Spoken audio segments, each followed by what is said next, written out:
So this is my presentation on green collar crime. You might be wondering what green collar crime is. Green collar crime is a subdivision of white collar crime, and it's also known as environmental crime.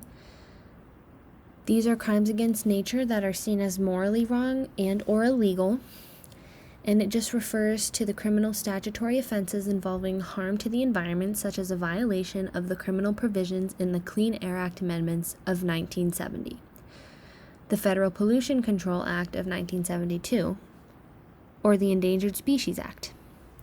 These laws put into place are designed to protect people, the environment, or both. Environmental harm is an activity that disrupts biological systems that can destroy plants and animals. Examples of green collar crime are illegal deforestation and logging, illegal export of wildlife, poaching, pollution, runoff of harmful chemicals such as pesticides, bacteria, and animal manure, and mass farming. In the United States, we have the Environmental Protection Agency, or the EPA. The mission of the EPA is to ensure that Americans have clean air, clean water, and clean land. U.S. policies concerning natural resources, human health, economic growth, energy, transportation, agriculture, industry, and international trade all fall under things that the EPA deals with.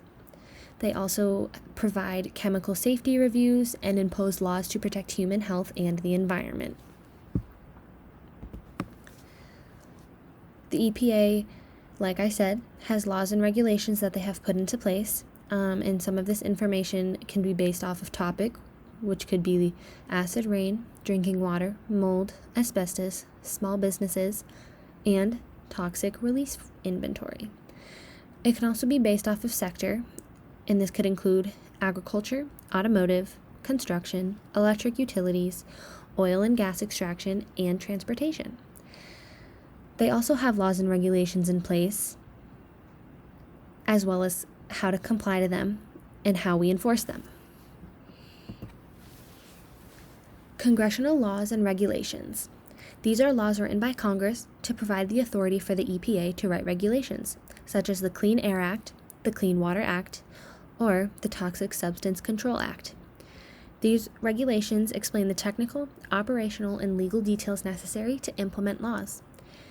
On the EPA website, you can also find how to start or sign a petition, different ways to get involved, and actions you can take to help.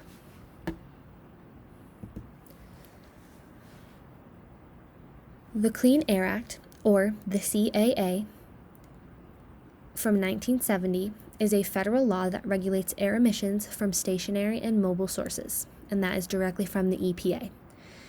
This just regulates emissions of hazardous air pollutants, and air pollutants can come from vehicles, fuels, ocean vessels and ships, as well as coal-fired power plants, chemical plants, glass manufacturing plants, cement plants, and petroleum refineries. The EPA works with federal, state, and tribal governments through monitoring businesses and giving them tools to help meet regulatory requirements. In the United States, we also have the Clean Water Act, known as the CWA, and the Safe Drinking Water Act, also known as the SDWA. The Clean Water Act deals with wastewater management, pretreatment, stormwater pollution, animal waste, oil and hazardous substance spills, and the discharge of dredge and fill materials into wetlands. The Safe Drinking Water Act deals with our drinking water, public water systems, and underground injection control. Under these acts, the EPA also works with businesses to ensure proper precautions are being put into place to protect bodies of water and our drinking water. In 2010, there was a Clean Water Act violation by BP. It happened off the Gulf Coast of Louisiana, and it was also known as the Deepwater Horizon disaster. This also happens to be the largest environmental disaster in U.S. history. In January 2013, BP was sentenced to pay $4 billion in criminal fines and penalties, and this also happens to be the largest criminal resolution in history, And BP was also found guilty on 11 counts of manslaughter, 1 count of felony obstruction of Congress, and numerous violations of the Clean Water and Migratory Bird Treaty Acts. In more recent years, in 2017 to be exact, the Berkshire Power Company from Massachusetts was sentenced for tampering with air pollution emissions equipment. The tampering of the equipment resulted in the company not having to shut down to fix the broken equipment that they had been tampering with. Berkshire Power also submitted false information relating to the Agawam Mass plant, and they were ordered to pay $2.57 million in criminal fines as well as $750,000 in community service payments.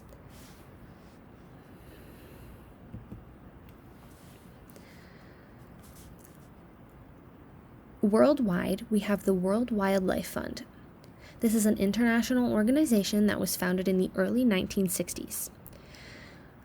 Their mission, direct from the WWF, is to conserve nature and reduce the most pressing threats to the diversity of life on Earth. The WWF provides education, funding, and nonprofit work throughout the globe. They also provide resources and tools for individuals looking to make a difference. The organization focuses on food, climate, fresh water, wildlife, forests, and oceans.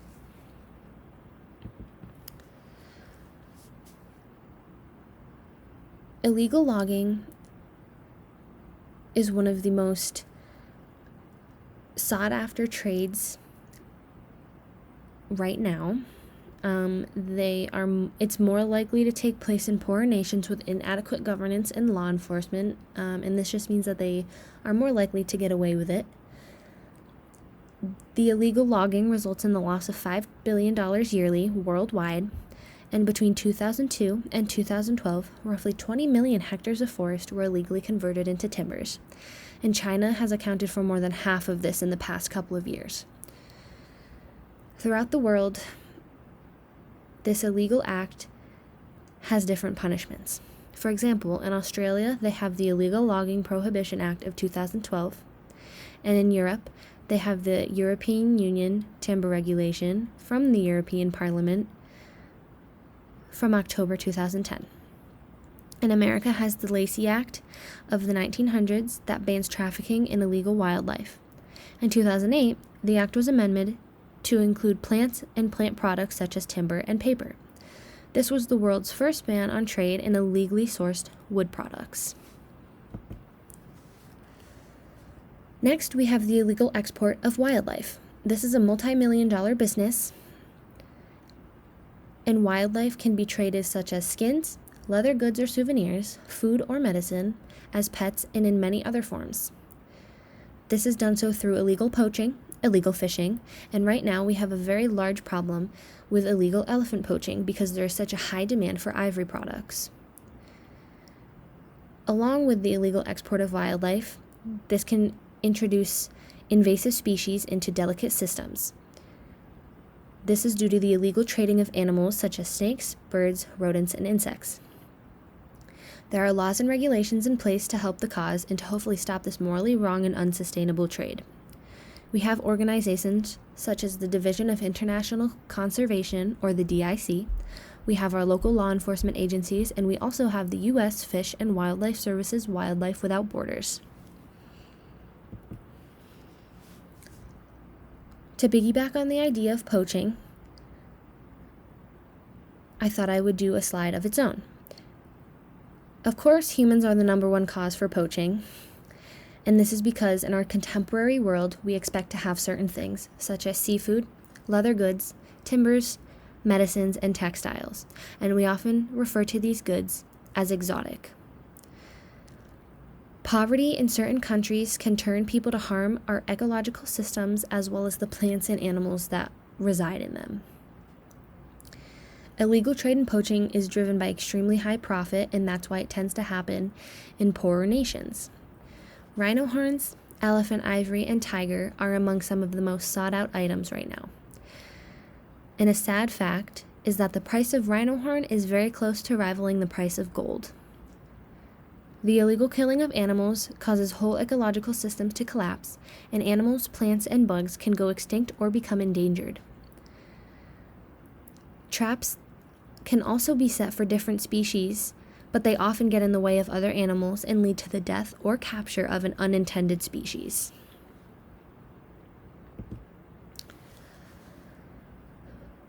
In our contemporary society, there's also infrastructure threats that can threaten the ecological systems. As our populations grow, our demand for different things grow with it, such as transportation, energy, and other modern developments that can destroy natural habitats. Some of these things can include dams, water transfer and channelization, oil, gas, and mining facilities, roadways, and increased hunting access through these said roadways. The effects include, but are not limited to, the water flow that is lessened to an unnatural flow due to these dams or water transfers. Water quality can diminish. There is increased pollution. And animal migration routes are altered or blocked, and these can be hundreds or even thousands of years old. Lastly, here is my references page for all the research I took part in to complete this project. I'm glad you could listen to me today, and I hope you enjoy.